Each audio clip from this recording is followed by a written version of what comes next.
हमारे YouTube channel में स्वागत है। देखिए, इसके पहले हमने आपको पिछले लेक्चर में चैप्टर नंबर 3 कंप्लीट कर दिया था, यानी कि इलेक्ट्रोकेमिस्ट्री, और आज हम चैप्टर नंबर 4 का लेक्चर लेने वाले हैं। देखिए, स्पेशली क्या है कि इससे पहले हमने आपको जब चैप्टर नंबर 3 कंप्लीट किया था तो उस वीडियो हमने आपको कहा था कि अगर आपको किसी भी NCERT बुक के न्यूमेरिकल में प्रॉब्लम हो तो आप उसको कमेंट्स बॉक्स में लिख करके भेज देंगे, तो हम उस पर भी डिपेंडेंट न्यूमेरिकल पे डिपेंडेंट आपको वीडियो बना के भेज देंगे ताकि आपको पढ़ने में आसानी हो और आप अच्छे से मार्क गेन कर सकें। लेकिन कमेंट्स में आपने कोई क्वेश्चन का रिक्वायरमेंट नहीं किया, तो मुझे ऐसा लगा कि आप सभी लोगों को वीडियो लेक्चर देखने के बाद में और आपने प्रैक्टिस किया होगा तो मे बी आपको सारे के सारे जो न्यूमेरिकल्स है वो आते होंगे। इसलिए मैंने नेक्स्ट वीडियो बनाने के लिए मैंने चैप्टर नंबर 4 सेलेक्ट किया है NCERT बुक में, जिसका नाम है केमिकल काइनेटिक्स। केमिकल काइनेटिक्स को हिंदी में कहते हैं रासायनिक गतिकी। गतिकी आप समझते हैं, काइनेटिक्स मतलब होता है वेलोसिटी, केमिकल काइनेटिक्स मतलब केमिकल वेलोसिटी, मतलब आप ऐसा कह सकते हैं रेट ऑफ केमिकल रिएक्शन। तो सबसे पहले हम आपको ये बताना चाहते हैं कि केमिकल काइनेटिक्स का डिफिनीशन क्या है। देखिए, means the branch of physical chemistry, the branch of physical chemistry which deals the study of rate of chemical reaction is known as chemical kinetics. यानी कि फिजिकल केमिस्ट्री का ऐसा चैप्टर, ऐसा part जो किसी भी केमिकल रिएक्शन के velocity के बारे में बताए, उसके रेट के बारे में बताए, तो उसको हम कहते हैं केमिकल काइनेटिक्स, यानी कि रासायनिक गतिकी। अब जो केमिकल काइनेटिक्स है, इसका रिक्वायरमेंट क्यों हुआ, इसको समझने से पहले सबसे पहले हम आपको बताना चाहते हैं थर्मोडायनेमिक्स का सेकेंड लॉ। आपने थर्मोडायनेमिक्स सेकेंड लॉ में सीधे सीधे पढ़ा था कि कोई भी रिएक्शन स्पॉन्टेनियस होगा या नहीं होगा। इसके लिए आपने 2 पैरामीटर्स पढ़े थे, जिसमें से एक आपका था डेल्टा जी और दूसरा था डेल्टा एस। डेल्टा एस वहां पे क्या था आपको पता है, एंट्रोपी चेंज, और डेल्टा जी क्या था, गिब्स फ्री एनर्जी चेंज। मतलब एंट्रोपी चेंज और गिब्स फ्री एनर्जी चेंज के अकॉर्डिंग आप ये निश्चित कर सकते थे कि कोई भी रिएक्शन स्पॉन्टेनियस होगा या नहीं होगा, मतलब स्पॉन्टेनियस है या फिर नॉन स्पॉन्टेनियस है, मतलब सीधा सा वो स्वतः होगा या नहीं होगा। इसके बारे में आपने थर्मोडायनेमिक्स से चैप्टर में पढ़ा था कि अगर डेल्टा जी की वैल्यू क्या हो जाए, डेल्टा जी की वैल्यू 3 होती है, जिसमें से डेल्टा बी के जी की वैल्यू अगर निगेटिव हो जाए तो हम कहते हैं कि रिएक्शन अकर्स स्पॉन्टेनियस। ठीक है, अगर डेल्टा जी की वैल्यू क्या हो जाए, पॉजिटिव हो जाए, तो आप बोलते थे नॉन स्पॉन्टेनियस। लेकिन ध्यान रखना है कि ये जो प्रोसेस है वो स्पेशली फॉरवर्ड डायरेक्शन के लिए है, बैकवर्ड डायरेक्शन के लिए नहीं है। क्योंकि आपको पता है कि हमारी लाइफ का फंडा होता है कि लेस लॉस मोर गेन, मतलब आपका जो रिएक्टेंट है वो किस में जाए, प्रोडक्ट में जाए। तो सवाल यहाँ पर है कि हमने आपको बताया कि ये स्पेशली जो भी क्राइटेरिया दिया जा रहा है ये स्पेशली फॉरवर्ड डायरेक्शन के लिए दिया जा रहा है। इसका मतलब क्या है कि डेल्टा जी की वैल्यू अगर निगेटिव है तो reaction occurs spontaneous, delta G की वैल्यू पॉजिटिव है तो reaction can not occurs spontaneous, मतलब वो स्पॉन्टेनियस नहीं हो सकता। लेकिन बैकवर्ड डायरेक्शन स्पॉन्टेनियस हो सकता है, लेकिन फॉरवर्ड डायरेक्शन स्पॉन्टेनियस नहीं होगा। फिर तीसरा आपने पढ़ा था, यहाँ पे ले लेते हैं delta G is equal to 0 ले लेते हैं, तो आपने पढ़ा था वहां पे कि ये कौन सा स्टेज में होगा, इक्विलिब्रियम स्टेज में हो जाएगा। मतलब 3 वैल्यू से आप ये बता सकते हैं कि कब रिएक्शन इक्विलिब्रियम में होगा, कब रिएक्शन स्पॉन्टेनियस होगा और कब रिएक्शन नॉन स्पॉन्टेनियस होगा, अकॉर्डिंग टू डेल्टा जी। अब सवाल यहां पर है कि एक आपका आता है डेल्टा एस, यहां पे लिख देते हैं यूनिवर्स। तो डेल्टा जी यूनिवर्स मतलब आपको पता है कि सिस्टम और सराउंडिंग। अगर डेल्टा एस यूनिवर्स की वैल्यू किसमें हो जाए, पॉजिटिव में हो जाए, तो इसका मतलब है कि रिएक्शन क्या होगा, स्पॉन्टेनियस होगा। ठीक है, अगर डेल्टा एस यूनिवर्स की बात करें तो अगर वो निगेटिव हो गया तो रिएक्शन हो जाता है नॉन स्पॉन्टेनियस। और नेक्स्ट आपका होता है कि डेल्टा एस यूनिवर्स अगर हो गया 0 तो इसका मतलब है वो कौन से स्टेज में होगा, इक्विलिब्रियम स्टेज में होगा।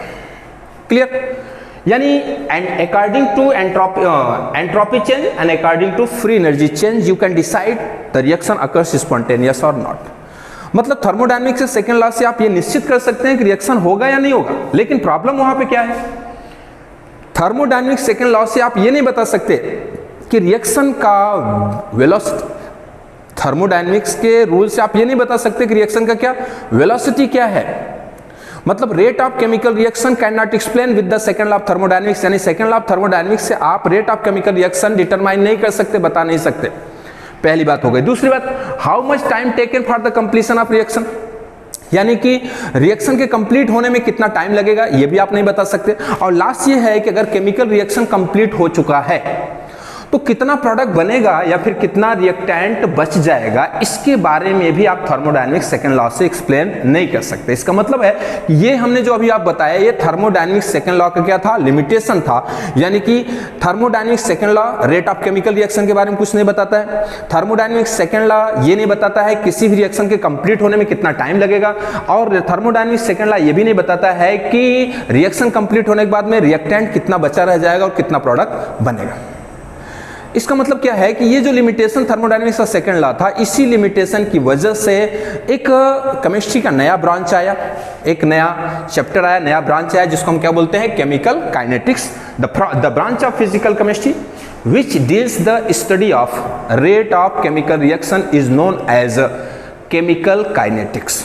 ठीक है, अब क्वेश्चन यहां स्टार्ट होता है कि ये जो केमिकल काइनेटिक्स, जैसे आप एक जनरल लाइफ यानी फिजिक्स में आप पढ़ते हैं कि V is equal to D by T, मतलब velocity is equal to displacement by time या फिर डिस्टेंस बाई टाइम। लेकिन अब क्वेश्चन यहां पर है कि हमारे पास डिस्टेंस नहीं है, टाइम तो वही है, डिस्टेंस नहीं है। तो जब डिस्टेंस नहीं है तो उसको जानने के लिए हम क्या करेंगे, यहाँ पे हम डी हटा देते हैं। स्पेशली केमिकल रिएक्शन का जो मेन फैक्टर होता है वो होता है कंसंट्रेशन, यानी किसी भी केमिकल रिएक्शन में कंसंट्रेशन मस्ट आपको लेना ही है। यानी कि रिएक्शन में रिएक्टेंट का कंसंट्रेशन डिक्रीज करता है, प्रोडक्ट का कंसंट्रेशन इंक्रीज करता है, मतलब इस टाइप केमिकल रिएक्शन चलता है। मतलब हम यहाँ पे डी नहीं यूज करेंगे बल्कि क्या यूज करेंगे, सी यूज करेंगे। तो V is equal to C by T. अब सवाल यहां पर है कि वेलोसिटी नहीं लिख करके, यहाँ वेलोसिटी ही है लेकिन हम इसको लिखेंगे रेट ऑफ केमिकल रिएक्शन, तो R इज इक्वल टू आप लिख सकते हैं C बाई टी। लेकिन क्वेश्चन यहाँ स्टार्ट होता है कि आप यहाँ पे C बाई टी नहीं लिख सकते, क्यों?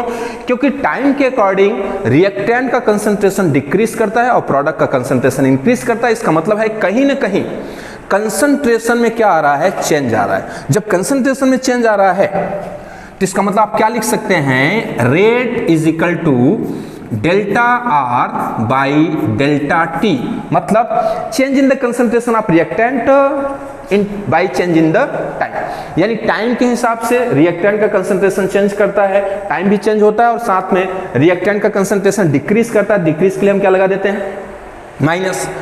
अगर आप प्रोडक्ट के केस में जाते हैं तो प्रोडक्ट के केस में जाते हैं तो आपको पता है कि जितना रिएक्टेंट का अमाउंट कम होगा उतना ही प्रोडक्ट का अमाउंट क्या होगा, बढ़ेगा। इसलिए हम यहां पर लिख सकते हैं delta P by delta T। एक बात आपको ध्यान रखना है कि हम कभी भी एग्जैक्ट रेट ऑफ केमिकल नहीं निकाल सकते, क्योंकि आपको पता है कि आप एग्जैक्ट अपने गाड़ी की वेलोसिटी नहीं निकाल सकते। इसका मतलब है कि आप निकालते क्या है, rate, average rate of chemical reaction. मतलब अब यहां पर हम लिख देते हैं R average is equal to minus delta R by delta T is equal to delta P by delta T. ध्यान रखना है कि ये हो गया आपका rate, average rate of chemical reaction, difference in the change in the concentration of reactant per unit time, या फिर change in the concentration of product पर यूनिट टाइम। मतलब आपको पता है केमिकल रिएक्शन में रिएक्टेंट का कंसंट्रेशन चेंज होता है, प्रोडक्ट का कंसंट्रेशन चेंज होता है और उस हिसाब से टाइम भी क्या होता है, चेंज होता है। तो इस तरह रिएक्टेंट के कंसंट्रेशन होने वाला जो चेंज है या फिर प्रोडक्ट के कंसंट्रेशन में जो होने वाला चेंज है टाइम के अकॉर्डिंग, उसी को हम कहते हैं रेट ऑफ केमिकल रिएक्शन और उसी को हम कहते हैं average rate of chemical reaction.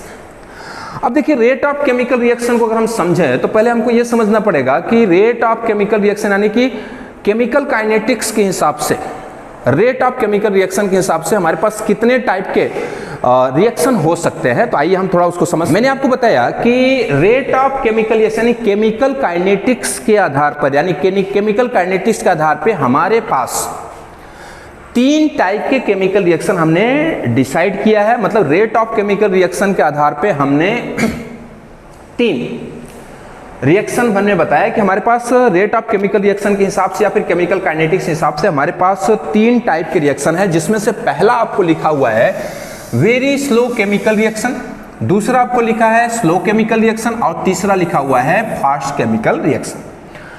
बारी बारी से इसको हम समझेंगे कि वेरी स्लो केमिकल रिएक्शन क्या है। जैसे suppose that very slow chemical reaction, specially हम इसको केमिकल रिएक्शन ना करके बल्कि हम क्या कह दें न्यूक्लियर रिएक्शन, यानी जितने भी न्यूक्लियर रिएक्शन होते हैं, जितने भी नाभिकीय अभिक्रियाएं होती हैं, जितने भी न्यूक्लियर रिएक्शन होते हैं वो ज्यादातर क्या होते हैं वेरी स्लो होते हैं। जैसे मान लीजिए कि आपके पास एक एग्जांपल होगा, हिरोशिमा और नागासाकी प्लेस पर एटम बम गिराया गया था।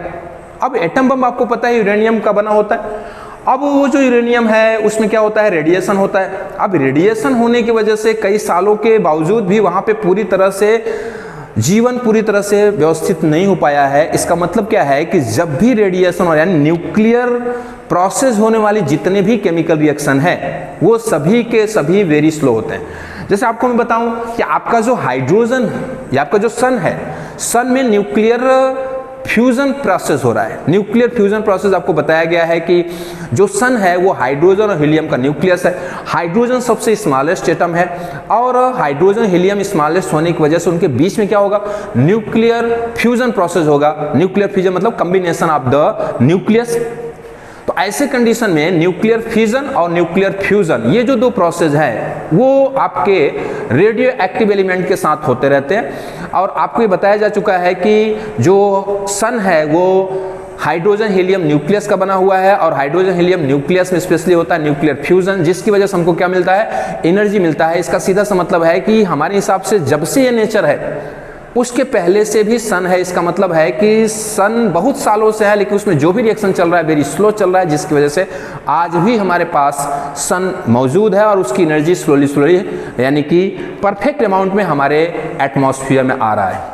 तो हमने आपको बताया कि जितने भी न्यूक्लियर प्रोसेस होते हैं, न्यूक्लियर रिएक्शन होते हैं, वो सारे के सारे जो न्यूक्लियर रिएक्शन होते हैं स्पेशली क्या होते हैं वेरी स्लो। मतलब ऐसा केमिकल रिएक्शन जिसके होने में कई साल लग जाए, बहुत ज्यादा अधिक टाइम लग जाए, उस टाइप के केमिकल रिएक्शन को हम क्या कहते हैं वेरी स्लो केमिकल रिएक्शन।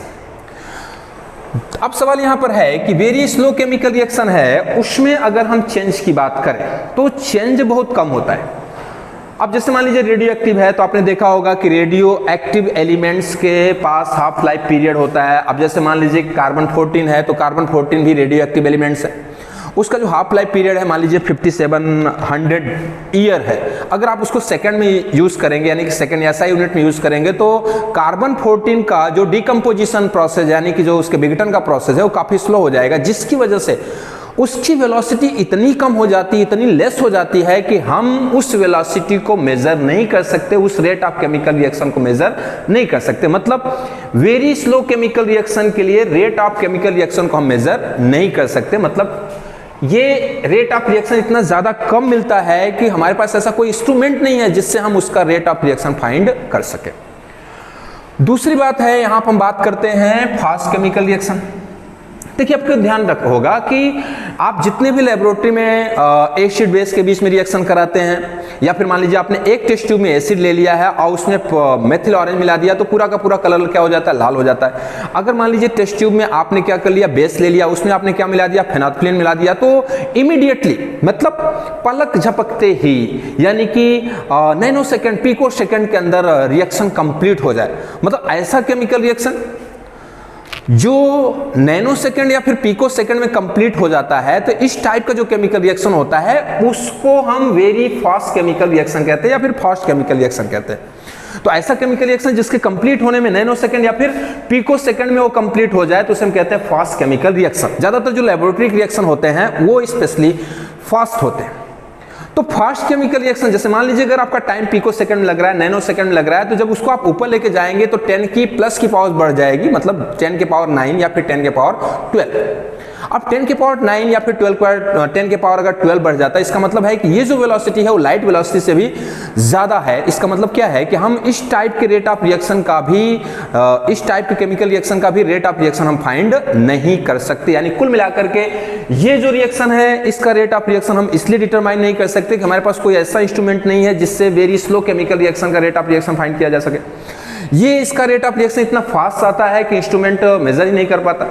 इसका मतलब क्या है कि हम वेरी स्लो और वेरी फास्ट केमिकल रिएक्शन का रेट ऑफ रिएक्शन डिटरमाइन नहीं कर सकते। तो अब क्वेश्चन यहां पर है कि हम जो रेट ऑफ रिएक्शन डिटरमाइन करते हैं वो होता है स्लो केमिकल रिएक्शन। अब हम एग्जांपल लेने जा रहे हैं कि स्लो केमिकल रिएक्शन क्या है। जैसे रस्टिंग ऑन आयरन, यानी आयरन के सरफेस पे जंग लगने की जो क्रिया है, रस्टिंग है, वो स्पेशली स्लो रिएक्शन है, क्योंकि उसको लगने में कुछ घंटे, कुछ मिनट, कुछ सेकंड लगते हैं, कुछ दिन लगते हैं, कुछ महीने लगते हैं, कुछ ईयर लगते हैं। मतलब ऐसे केमिकल रिएक्शन जिसके समय को हम मेजर कर सके, जिसके रेट ऑफ रिएक्शन को हम मेजर कर सके, उसे हम कहते हैं स्लो ऑफ केमिकल रिएक्शन। दूसरा, आप सभी लोगों ने देखा होगा कि आप एप्पल को या फिर बनाना को काट के छोड़ देते हैं तो उसके ऊपर डार्क ब्राउन कलर आ जाता है। इसका मतलब क्या है कि जब हम एप्पल को काटते हैं तो डार्क ब्राउन नहीं होता, लेकिन थोड़ी देर के बाद में जब वो खुली एयर में रखा होता है तो उसके सरफेस पे डार्क ब्राउन कलर का सॉल्ट बन जाता है। इसका मतलब क्या है कि काटते ही तो डार्क ब्राउन कलर तो नहीं बन जाता, कुछ समय लगता है उसको बनने में। यानी ये कौन सा रिएक्शन हो गया? आपका स्लो रिएक्शन हो गया। डाइजेशन ऑफ फूड, आपको पता है कि आपकी बॉडी में जो डाइजेशन चल रहा है फूड का, वो भी कौन सा प्रोसेस है? स्लो प्रोसेस है। इसके साथ साथ स्पॉइलिंग ऑफ मिल्क, अभी आप अपने घर में देखा होगा कि गर्मी के मौसम में दूध बहुत जल्दी खराब हो जाता है, गर्मी के मौसम में दालें बहुत जल्दी खराब हो जाती है, बनी हुई दालें। सुबह जो दाल अच्छी बनी होती है वो दोपहर तक या फिर शाम तक खराब हो जाता है। इसका सीधा सा मतलब है कि कहीं ना कहीं दाल का खराब हो जाना या फिर दूध का खराब हो जाना या फिर फर्मेंटेशन प्रोसेस, आपने देखा होगा दूध से दही बनने का प्रोसेस, मतलब milk change into curd, fermentation process है। या फिर आपका जो केन शुगर है उसको अल्कोहल में चेंज करना या फिर एसिटिक एसिड में चेंज होना, ये जो भी प्रोसेस है वो आपके कौन से रिएक्शन में आते हैं? स्लो रिएक्शन में आते हैं। और आपको हम बता दें कि हम इस चैप्टर में वेरी फास्ट केमिकल रिएक्शन का रेट ऑफ रिएक्शन और वेरी स्लो केमिकल रिएक्शन का रेट ऑफ रिएक्शन डिटरमाइन नहीं कर सकते। इस चैप्टर में हम rate of reaction specially possible ही नहीं है। इस चैप्टर में हम स्पेशली किसका रेट ऑफ रिएक्शन डिटरमाइन कर सकते हैं? सिर्फ स्लो केमिकल रिएक्शन का रेट ऑफ रिएक्शन डिटरमाइन कर सकते हैं। तो ऐसी कंडीशन में हम यहाँ पर वेरी फास्ट और वेरी स्लो और वेरी फास्ट का रेट ऑफ रिएक्शन डिटरमाइन नहीं कर सकते। तो हमारे केमिकल काइनेटिक्स स्पेशली जो यूजफुल होता है वो होता है स्लो केमिकल रिएक्शन, जिसमें हमने आपको एग्जांपल बताया। अब हमारे पास जो टॉपिक है उसमें हम डिस्कस करने वाले हैं कि रेट ऑफ केमिकल रिएक्शन किस किस फैक्टर पे डिपेंड करता है। Factor affecting rate of chemical reaction, यानी कि जो हमारा रेट ऑफ केमिकल रिएक्शन है उसके ऊपर कौन से फैक्टर इफेक्ट करते हैं, जिसमें से सबसे पहला आपका है स्टेट ऑफ मैटर, दूसरा आपका है सरफेस एरिया, तीसरा आपका कंसंट्रेशन, चौथा है टेम्परेचर, पांचवा है प्रेशर और छठा है कैटलिस्ट। आइए बारी बारी से इसके बारे में हम समझते हैं। जैसे मान लीजिए कि आपको पता है कि स्टेट ऑफ मैटर यानी कि मेनली 3 पार्ट हम लेते हैं, सॉलिड, लिक्विड और गैस। यानी कि सॉलिड, लिक्विड एंड गैस, यानी आपको जो भी रिएक्टेंट मिलेंगे वो सॉलिड के फॉर्म में मिलेंगे, लिक्विड के फॉर्म में मिलेंगे या फिर गैसेस के फॉर्म में मिलेंगे। तो क्वेश्चन यहाँ स्टार्ट होता है कि सॉलिड, लिक्विड, गैस में से कौन से स्टेट ऑफ मैटर की रिएक्टिविटी यानी rate of chemical reaction fast होगा या फिर स्लो। आइए मैं एक एग्जांपल लेता हूं। जैसे मान लीजिए कि हमारे पास फ्यूल है। आपको पता है कोल क्या है? कोल भी फ्यूल है, लेकिन कौन सी स्टेट में होता है? सॉलिड स्टेट में होता है। दूसरा आपका है पेट्रोल। तो जो पेट्रोल है, पेट्रोलियम है, वो कौन सी स्टेट में होता है? लिक्विड स्टेट में होता है। और आपका है CNG या फिर आप यहां ले लीजिए LPG, ये भी आपका फ्यूल है, लेकिन कौन सी स्टेट में होता है? गैसियस स्टेट में होता है। अब हम इन तीनों के बर्निंग प्रोसेस को, कंबस्चन रिएक्शन को देखना पसंद करेंगे, यानी इस तीनों रिएक्शन को हम कंबस्चन रिएक्शन देखेंगे और हम ये देखेंगे कि कौन सी स्टेट में रेट ऑफ रिएक्शन ज्यादा फास्ट है और कौन से स्टेट में रेट ऑफ रिएक्शन कम है यानी स्लो है। उससे हम डिसाइड कर पाएंगे कि स्टेट ऑफ मैटर कौन होगा तो रेट ऑफ रिएक्शन फास्ट होगा और स्टेट ऑफ मैटर कौन होगा कि रेट ऑफ रिएक्शन क्या होगा? स्लो होगा। आइए देखते हैं। मैंने आपको बताया कि हमने फ्यूल लिया है, कोल एक फ्यूल है, पेट्रोल फ्यूल है, LPG फ्यूल है। कोल को कौन सी स्टेट है? सॉलिड स्टेट है, और पेट्रोल जो है वो लिक्विड स्टेट है, और जो LPG है वो गैसियस स्टेट है। अब क्वेश्चन यहाँ स्टार्ट होता है कि आप 1 kg कोल ले लीजिए, 1 लीटर पेट्रोल ले लीजिए और 1 kg आपका 1 लीटर LPG गैस ले लीजिए। तीनों में एक साथ माचिस लगाइए तो आपको ऐसा लगेगा कि कोल को बर्निंग करने में टाइम ज़्यादा लगता है, यानी कोल को बर्निंग करने में टाइम ज़्यादा लगेगा। पेट्रोल को बर्निंग करने में टाइम उससे बहुत कम लगेगा और गैस को बर्न करने में टाइम बिल्कुल नहीं लगेगा, यानी कि बहुत ही लेस टाइम में गैस जल जाएगा।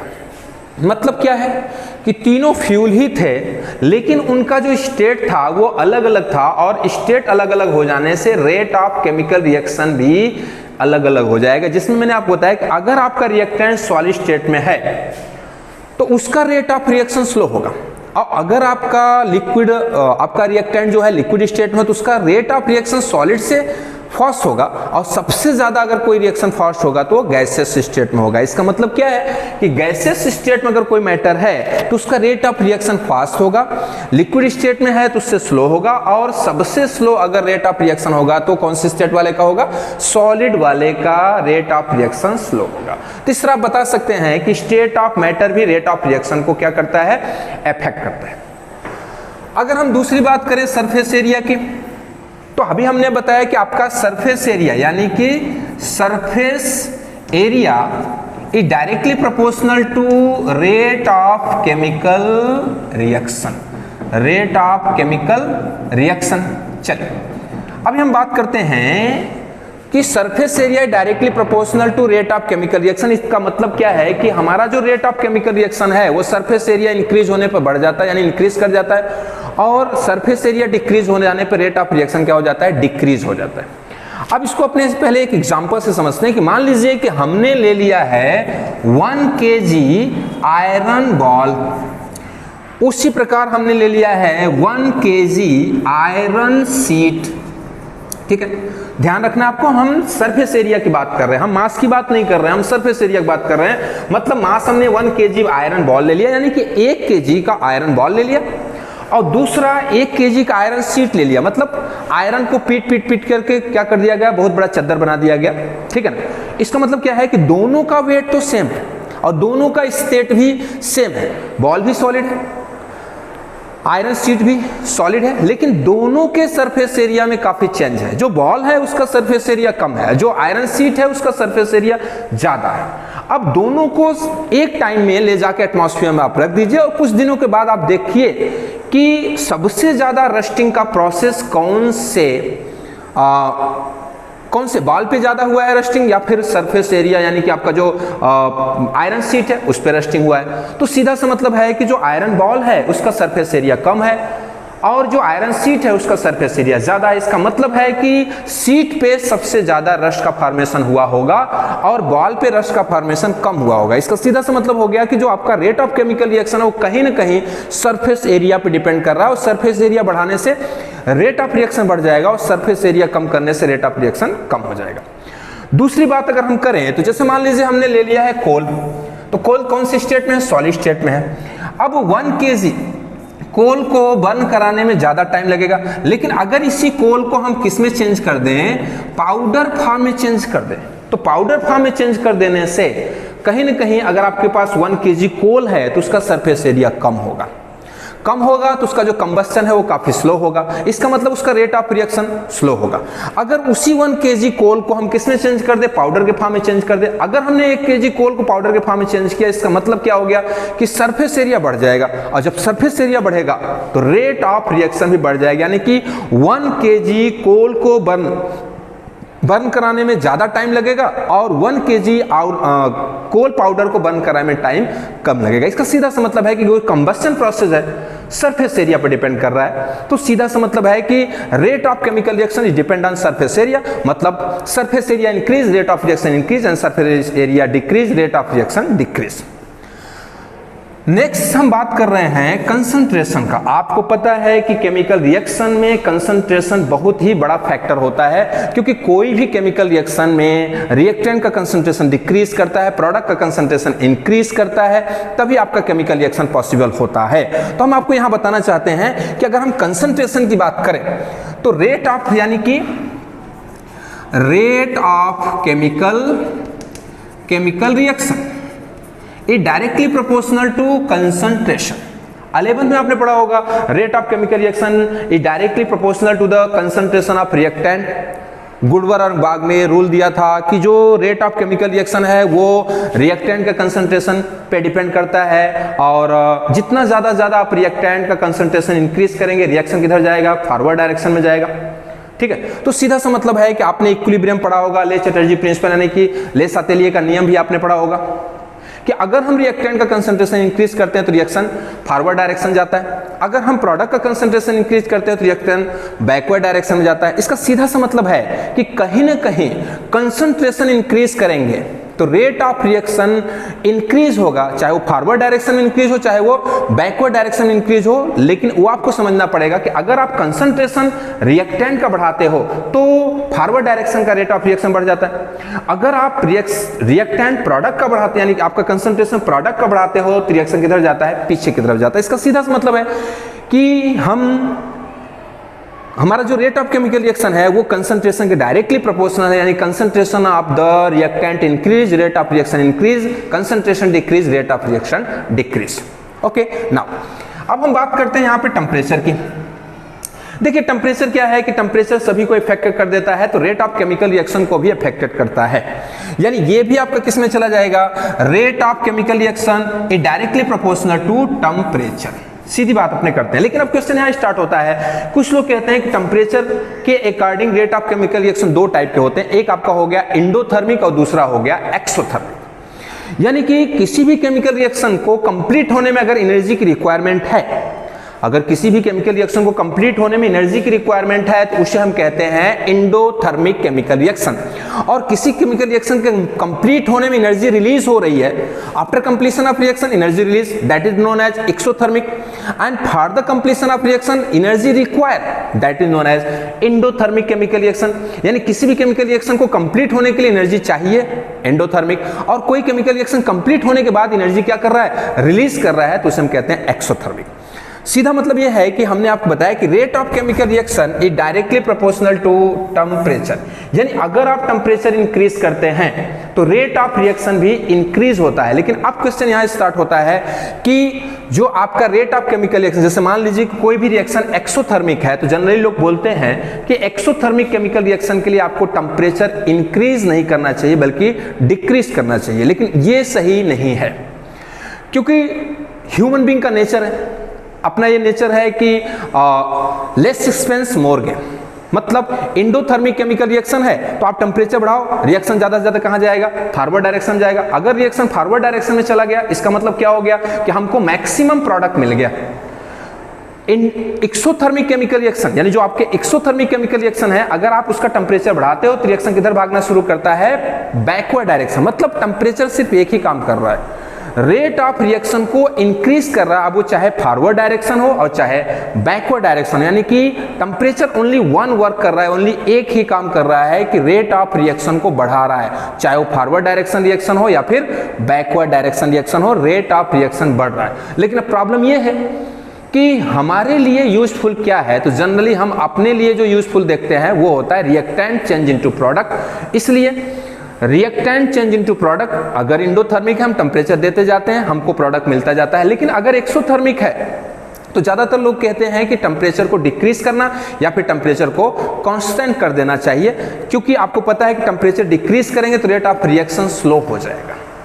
इसलिए अगर आपके पास एक्सोथर्मिक केमिकल रिएक्शन है तो उस पर रेट ऑफ टेम्परेचर डिक्रीज करने के बजाय उसको क्या कर दें, ज्यादातर कांस्टेंट कर दें, ताकि rate of reaction always forward direction में जाए, बैकवर्ड डायरेक्शन में न जाए। मतलब इन शॉर्ट आप कह सकते हैं कि rate of chemical reaction is directly proportional to temperature. Next अगर हम बात करें प्रेशर की, तो आपको पता है कि प्रेशर का सबसे ज्यादा इफेक्ट गैसियस स्टेट होता है, सॉलिड स्टेट या फिर लिक्विड स्टेट पे प्रेशर का कोई इफेक्ट नहीं होता। इसका सीधा सा मतलब है कि अगर हमारा रिएक्टेंट गैसियस स्टेट में है तो प्रेशर का इफेक्ट हम उस पर अच्छे से अप्लाई कर सकते हैं और अच्छे से स्टडी कर सकते हैं। लेकिन अगर हमारा रिएक्टेंट लिक्विड स्टेट या फिर सॉलिड स्टेट में है तो हम उसके ऊपर अगर प्रेशर अप्लाई करते हैं तो मैंने आपको बताया है कि सॉलिड स्टेट और लिक्विड स्टेट पे प्रेशर का कोई इफेक्ट नहीं पड़ता।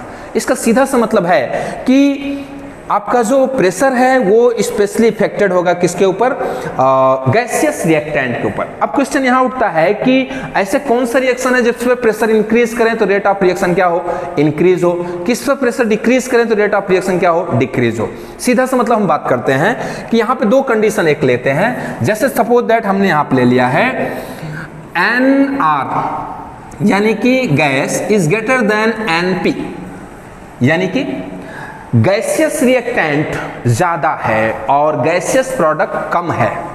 तो अगर आपके पास में number of mole of gaseous reactant more than number of mole of gaseous product, मतलब रिएक्टेंट के गैस के मोलों की संख्या ज्यादा है और प्रोडक्ट के मोलों की संख्या कम है, तो ऐसे कंडीशन में अगर आप प्रेशर इंक्रीज करते हैं तो रेट ऑफ रिएक्शन भी क्या होता है, इंक्रीज करता है। यानी इंक्रीज द प्रेशर,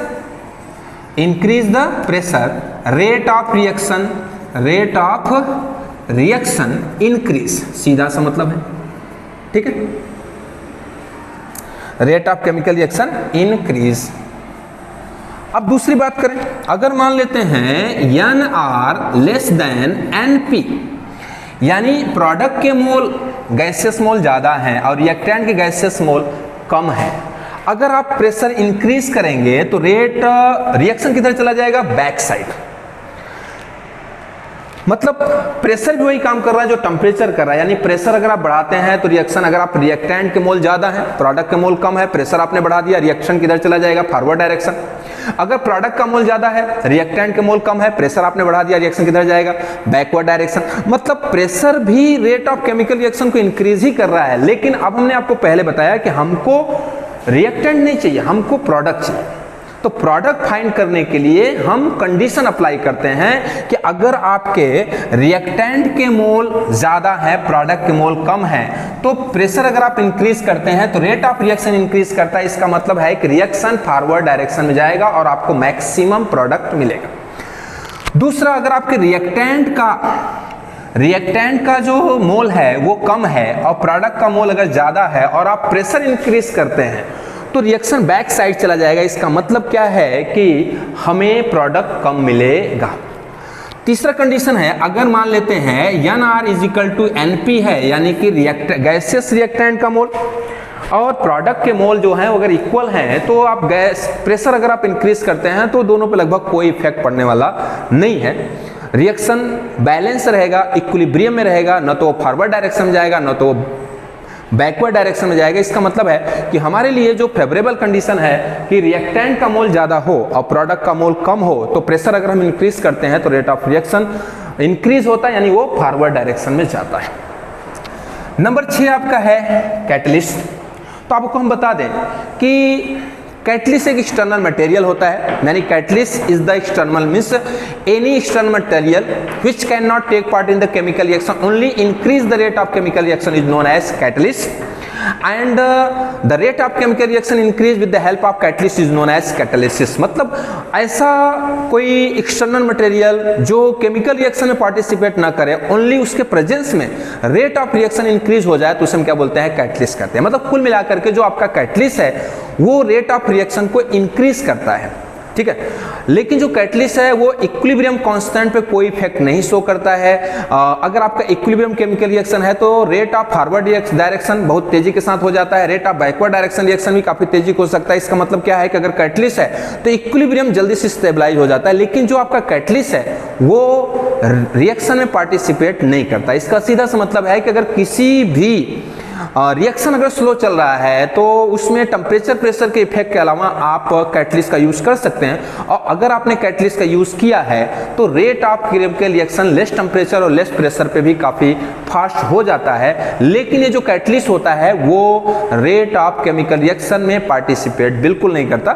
और ये जो कैटलिस्ट है इसके बारे में हम इसी चैप्टर में इसके साथ साथ सरफेस केमिस्ट्री में बहुत डिटेल से पढ़ेंगे कि कैटलिस्ट कैसे वर्क करता है, ठीक है। आज का जो हमारा टॉपिक था वो था what is the chemical kinetics and factor affecting the rate of chemical reaction, यानी रेट ऑफ केमिकल रिएक्शन क्या होता है, केमिकल काइनेटिक्स क्या होता है, इसके साथ साथ उस रेट ऑफ रिएक्शन पे कौन कौन से फैक्टर अफेक्टेड करते हैं, जिसमें हमने आपको 6 फैक्टर बताए हैं। आई होप ये वीडियो आपको बहुत अच्छा लगा होगा, और अगर आपको अच्छा लगा हुआ है तो हमारे वीडियो को लाइक करें, शेयर करें और सब्सक्राइब करें। नेक्स्ट वीडियो में हम आपको actual rate of chemical reaction हम कैसे फाइंड कर सकते हैं वो डिस्कस करेंगे। तब तक के लिए थैंक यू।